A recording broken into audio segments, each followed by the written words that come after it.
Hello and welcome to the Witchy Woo Podcast with me, your host and Akashic Witch, Kylie Anna. Join this space where we sod the shoulds and embrace spiritual freedom. So let's dive in and discover all things witchy and woo. Witchy Woo!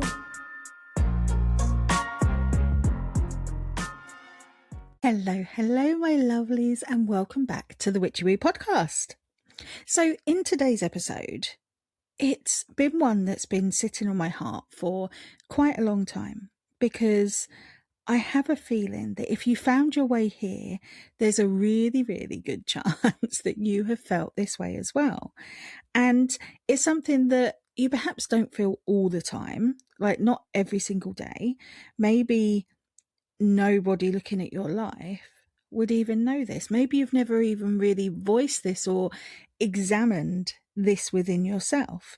You know, you might have a wonderful family, wonderful friends and people around you that love you dearly.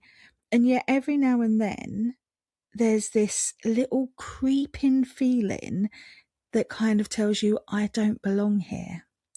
And it's the strangest feeling because it isn't always loneliness. Sometimes it's standing in a room full of people and somehow still feeling like you're watching your life happening from the outside. And sometimes it's laughing at all the right moments, joining in with the conversation, smiling and looking like you're having a wonderful time, but actually secretly inside feeling like everyone else has somehow been given a handbook on how to be human and yours just got lost. And I know that feeling all too well because I have been there myself. For years, I genuinely believed that there was just something different about me. And I couldn't understand how conversations seemed to flow so naturally for other people. You know, I'd watch them be able to chat effortlessly to different people, telling stories, making everyone laugh. And I'd be in awe of how easy it all seemed for them. And meanwhile, I would sit there and spend the entire conversation wondering when to speak, whether I'd said enough, whether I'd said too much, whether that joke had landed properly, or everyone secretly thought I was an absolute numpty, you know? And then I'd get home. And instead of forgetting about it, like I'm sure most people do, I would sit there and I'd replay every single conversation over and over again in my head. I'd analyze everything that I'd said. I'd convince myself that I'd sound stupid. I wonder why I mentioned that particular story. And I decide that I'd probably made a complete fool of myself. And that was just exhausting. And at the time, I honestly thought that everyone did it. I didn't think anything of the fact that I would have these little analytical debates with myself, feel this way, and then go home and analyze myself. And there have been so many times in my life where I have felt this. Right from very young, right from being at school, where, you wouldn't necessarily know that I was feeling this way because I would have friends around me or people around me, but I would look at everyone else and they would seem to just be able to hold conversations and, just life and converse and be social in ways that I always felt as though I had to put so much more effort in. And I also found that I would just be exhausted from being in those social situations, probably partly because the whole time I was actually being very selfish because I was sat there thinking about what I could say, worrying about, am I going to say the wrong thing? Am I going to say something at the right time? All of those things going around in my head. So I wasn't properly enjoying myself and being in the moment, being in the experience, being with those people who were talking, because I was constantly in my head worrying about things. And I know that there have been a couple of occasions where I've said something and people have laughed and I haven't meant it in a funny way. It's just me being, me, I guess. And I think that added to the pressure. It kind of impacted it. And I built up this real thing about other people thinking that I was weird and other people not liking me. And I really feel like I spent most of my school years, most of my teenage years and young adulthood completely wearing different masks and molding into these boxes that I thought other people wanted me to fit into. It's not even that they had said anything to me or kind of told me that that's how they want me to act. It's my perception of what I thought they wanted. But again, that's just exhausting to constantly wear these masks and try to be, the person that you think people want you to be. And in my young adulthood, I really enjoyed alcohol and getting drunk because I think that was when more of my true self was able to come forward, because it kind of gave me that confidence boost. It lowered down the inhibitions. I wasn't sat there thinking so much about what I was saying, what I was doing. I was just in the moment. I was just being. And I think I drank alcohol because it gave me that sense of not having to worry about what I was saying, about what I was doing. And it allowed me to drop that filter a little bit. And I'm not saying, obviously, like I don't really drink now. I will have the occasional drink, but it's not something that I partake in a lot now, and that's kind of a different story. I had a real spiritual awakening when I stopped drinking alcohol and I actually did the work on me, because the alcohol allowed me to avoid having to do that work, because it kind of numbed the masks, numbed the pain a little bit. But in that moment, alcohol helped me to come into myself and to feel more me, I think. And I remember even after doing all the work, this was only like a few years ago now, I remember going to an event and I felt really quite triggered by something. And it made me realize that, okay, so there is still that fear there. And I'm sure that that fear of standing out, the fear of being the weird one, is probably never going to go. Most of the time now, I embrace that. I will call myself out for being a little weirdo because I want to allow every part of me to shine. But anyway, I remember going to this event and it was like a real tiny little thing that was inconsequential, it really was nothing. But the event host asked us on an intake form to write down our favourite films. And he then said, well, when we were all together, who do you think gave the weirdest option? And a couple of people turned to me like, Kylie, it was you, wasn't it? And obviously I laughed it off, but I did find it funny at the moment that people would know it was me. And of course it was me. And then he outed me in front of them saying, yes, it was Kylie. She gave the weirdest answer. And it really brought me back to that child who didn't want to be the weird one and just wanted to be accepted and just wanted to, I guess, feel the love from other people and not feel as though I stand out at all. But in that moment, I could really feel myself obviously going like bright red and feeling, oh my God. And I did laugh it off because it really was a nothing. And he didn't mean anything by it. The people with me didn't mean anything by it, but it was my own inner triggers that set off that weird alarm bell, if you like. So, of course, we are all a work in progress, but you will notice those little things in yourself when little things like that come up for you. So, when I look back now, I don't think that people ever really properly knew me. They just knew that version of me that I'd kind of carefully created, the version that I thought they would want to accept, the version that wouldn't rock the boat, the version that laughed at the right things and agreed with the right people and kept the parts of me that felt a bit too different tucked away. And I don't think that I consciously decided to do that. I think it happened so gradually that I didn't notice more and more of me being taken away.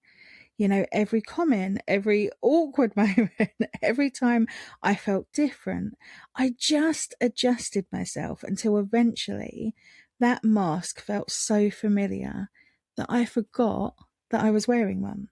And the irony is, I desperately wanted people to know me, but I wasn't actually showing them me. So how on earth I thought that they were going to be able to do that, I don't know. I was showing them the version that I hoped they would like. And when you do that for long enough, something really sad happens. You'll start believing that if people reject you, they're rejecting the real you, when actually they have never met the real you. And that thought really does break my heart now, because I wonder how many women are walking around carrying the exact same belief that I had. And the reason that this fascinates me so much is because over the years, I've had the privilege of sitting with so many women through Akashic Records readings, through healing sessions, through circles, through, different ages, different countries, different jobs, different life experiences, different personalities, different stories, all completely different walks of life. And yet, despite all of those differences, they kept saying the same thing to me. I've always felt different. I've never really fitted in. I always feel like I'm on the outside. I don't know why I struggle to trust people so much. I've never really had that friendship group.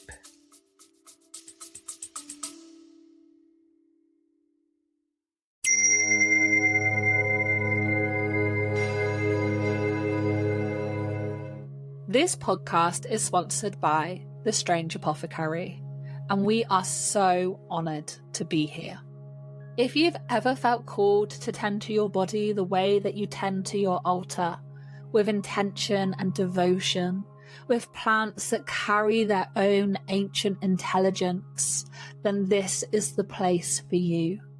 I'm Minister Hannah Strange, pharmacist and the Regulated Oracle. I am the founder of The Strange Apothecary, the Ministry of Pharmakeia. Pharmakeia is at the heart of everything that we do, from plant-powered herbal formulations and sacred skincare, crafted for women who understand that the earth is the original apothecary, and that healing has always been both science and ceremony. But the ministry extends beyond the shelf. I also lead the Strange Apothecary Foundation, because the medicine should reach everyone. Holistic well-being is not a luxury. The Western medicine model has left too many people without access to real healing, and it is my calling to change that. So when you shop with us, you're not just receiving the medicine, you're sustaining the ministry. Come and find us at strangeapothecary.co.uk. The ministry is open.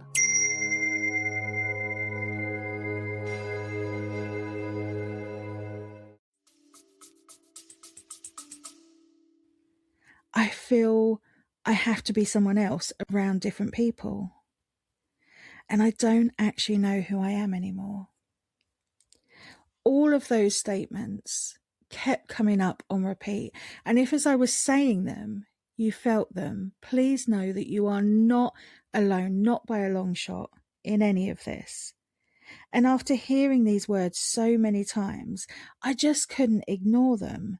Because when one woman says she feels different, that is her story. That is part of her story. But when hundreds of women who've never met each other say exactly the same thing, that makes me really curious. And it made me wonder whether perhaps we aren't these broken things that we perhaps thought that we were. Perhaps we're carrying something that's much, much older. And one of the things I've spoken about before is that I really, really believe that our soul remembers. That is why I do the Akashic work that I do. It's why I look at the past lives that I do, because I have been able to heal myself, bring healing to so many women through the Akashic Records, through the remembrance of their soul, the stories that they carry, the imprints from past lives that are still being carried around energetically. And through the Akashic Records, I've experienced lifetime after lifetime where I wasn't able to fully be who I truly was in public. I was shown myself as a healer, as a wise woman, as somebody who people sought out quietly, behind closed doors, but never out in the open. And there was this constant thread that was running through those lifetimes of knowing that my gifts were welcome as long as they stayed hidden. And I'm sure as well that I've spoken about my evil witch past lifetime on here as well. Obviously, not all my lifetimes are sunshine and rainbows and I'm this really wonderful person. There are lifetimes where I act in not the best ways, perhaps don't make the best choices. And so, of course, there's all of those that add to it as well for standing out. But in most of these lifetimes, people would come to me because they needed healing. They'd come to me because they wanted answers. They'd come to me when they were frightened. But everything happened behind the scenes and quietly. It was in private and it was almost secret. Or no, not almost. It was secret. And every time I experienced another lifetime like that, I found myself asking the same question. What happens if you spend lifetime after lifetime learning that it's only safe to be the real you when no one else is watching? And for me, the answer seems perhaps surprisingly obvious. Is that you become incredibly good at reading the room before you decide to reveal the true you. You instinctively work out who feels safe and who doesn't. You share a little piece of yourself, wait to see how it's received, and if it doesn't land well, you can quietly kind of tuck that part of yourself away again. And after a while, it becomes so automatic that you don't even realize that you're doing it. This isn't a conscious thing anymore. It's the soul remembering that once upon a time, visibility came with consequences. And visibility, of course, comes with consequences, I believe, at any time. Visibility nowadays, if you think of celebrities, for instance, people that are in the public eye, that visibility can mean, the paparazzi following them around, people wanting some of their energy, some of their time all the time, wanting photos, wanting autographs, all of those things. That's what being visible means. So it's not just in the past, it is also in this lifetime as well. We're constantly shown how being visible takes something away from you. Now, whether you believe that visibility comes with consequences in the past because the soul carries memories through lifetimes, through the Akashic Records, whether we inherit stories from the women who came before us, it gets passed down through our ancestors, or because our nervous systems are shaped by our experiences, or because of something else entirely. It's completely up to you. I'm not obviously here to tell you what to believe, but from my experience, what I've witnessed over and over again, both in my own journey and the journey of the women that I've had the privilege to work with in the Akashic Records, is that past lives play a huge part in who we are today. And our soul contracts for this lifetime are written based upon lessons that we've learned, future lessons that we want to learn from past lifetimes. So naturally, the energy rolls over from lifetime to lifetime until we really examine it and look at it in great detail and allow ourselves the freedom of being able to transmute that energy if we want to. And one thing that I can say with absolute certainty is that the women who come to me don't say to me, I'm frightened of being a witch, or I'm scared someone will accuse me of heresy. Because, of course, that fear isn't quite the same. It doesn't look the same as it did hundreds of years ago. But what they do come to me and say is, I'm worried that people will think I'm weird. I'm scared of putting myself out there. I know that I'm meant to do more, but something keeps holding me back. I don't trust women. I find it really hard to make close female friends. I feel like I have to be different depending on who I'm with. And when you really listen to those words, they're all telling a really familiar and similar story. It's the story of someone who's learned that belonging comes at a cost of authenticity. And I think that's one of the saddest stories and bargains that so many women unknowingly, unconsciously make. Because if the price of belonging is pretending to be someone that you're not, you'll spend your whole life surrounded by people whilst you're quietly wondering why you still feel lonely. And I also think this links so beautifully to the sister wound, because if I'm honest, there have been periods in my life where I desperately wanted close female friendships, but I didn't fully trust women. And it's not because women had repeatedly let me down in this lifetime, although, like many of us, I have experienced friendships, where there have been heartbreak, but it was because there was something much deeper that I couldn't quite put my finger on. And whenever I explored it in the Akashic Records, I was repeatedly shown lifetimes where being accepted by the women around me depended on behaving in ways that were considered acceptable. And if I stepped outside of those expectations, if my gifts became too visible or my beliefs became too different, the safety of the group could just instantly disappear overnight. In fact, the evil witch that I mentioned earlier, some of you will know the full story of my evil witch, some of you may not, but in a lifetime that I visited, I went back and I discovered that the first time I went there, I discovered that I was an evil witch, and I felt mortified. The things that I'd done were absolutely horrific, and I thought, oh my goodness, no wonder I've always thought that I'm such a bad person. But that is a completely different thing for different time. But in connecting with this past lifetime, I realized that what was one of the catalysts that set off this chain of terrible decision making in this past lifetime was being chucked out by her own coven. And that was within her coven, where witchcraft magic was obviously practiced not openly in public, but openly within the circle. They were meant to be able to be exactly who they were with each other, because there wasn't the secret there of having to keep it quiet witchcraft, because they knew each other were witches and they celebrated each other for that.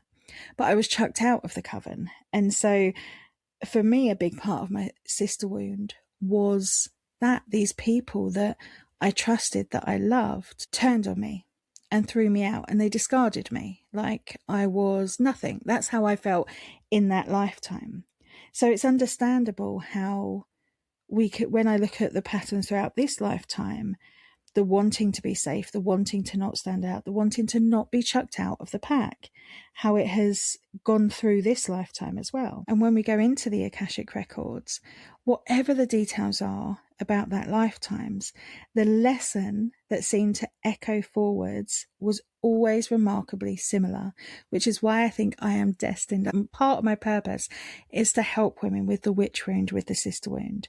That is why I'm here. That's why it kept coming up in the Akashic Records for me. But the message that kept coming up for everyone was very similar. Be careful. Don't let people see all of you. Don't become too visible. Don't make yourself a target. And does that mean that every difficult friendship that we experience today is because of a past life? No, I don't believe that at all. Of course, we are having our human experiences now as well.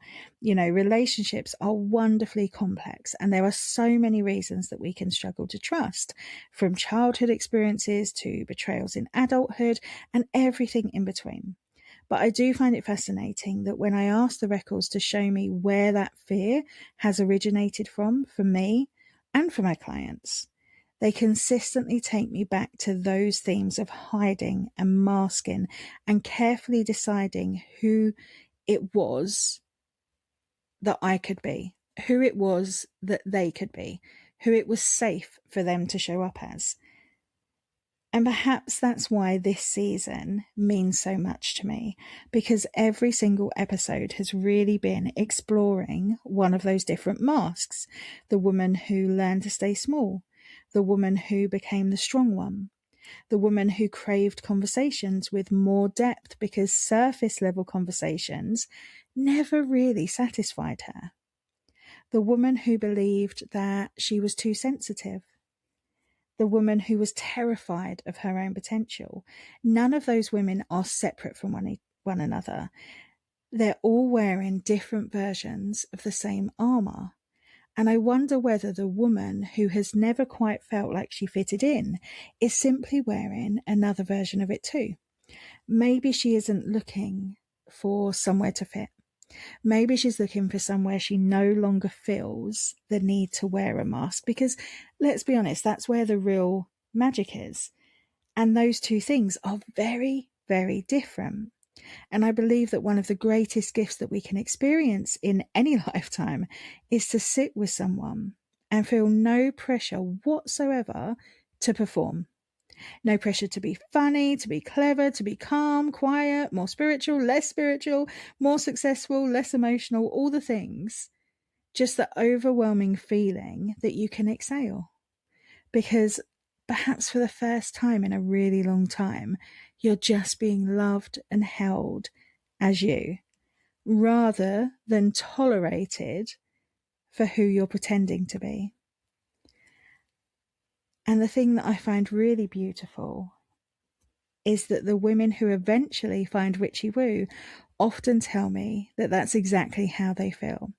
They'll say things like, I finally found my people, and that always sparks a little emotion within me.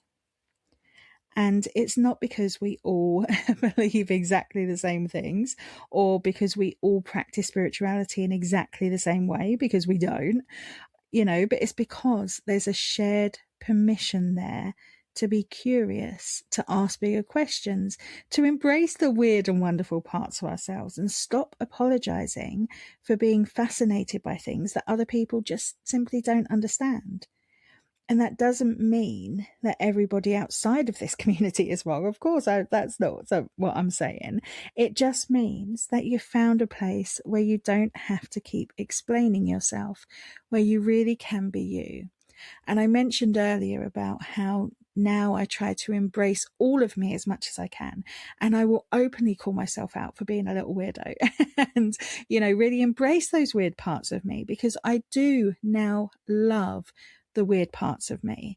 And I remember how difficult it was when I first kind of came out publicly as a witch. It was something that took me a long time to build up to. I think a lot of it was because of my Catholic upbringing. So going to church every Sunday, going to Catholic schools, going to Sunday school. And obviously witchcraft is not the best thing when you grow up as a Catholic.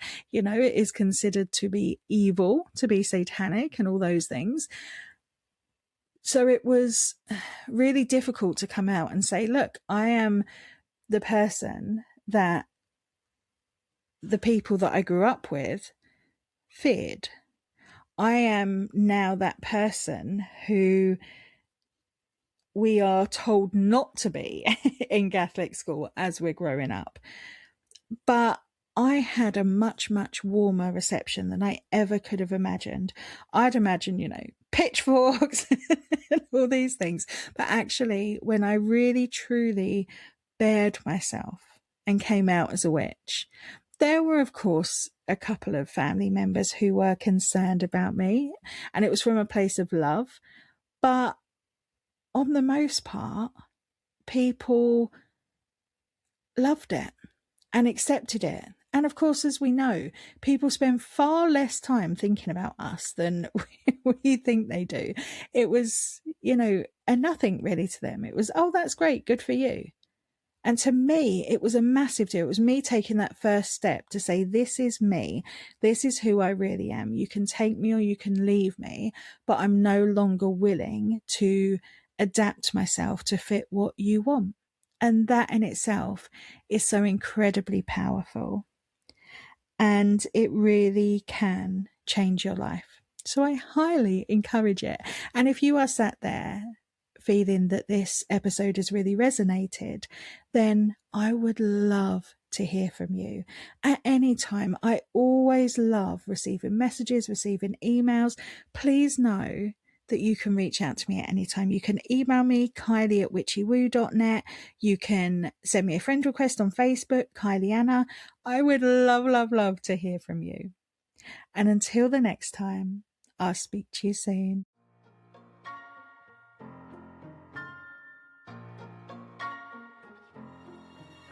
Thank you so much for listening to the Witchy Woo podcast today. I hope you have loved it just as much as I have loved being in your ears. Be sure to check out all of the links that are in the description below, including Witchy Moon Magic Zine and my Patreon community, if you'd love to dive deeper into the witchy and woo world with me.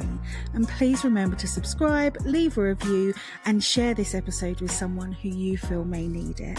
And lastly, most importantly, never forget how amazing, powerful, and magical you truly are. I'll see you in the next episode. Let's keep sodding those shoulds this week. Witchy Woo!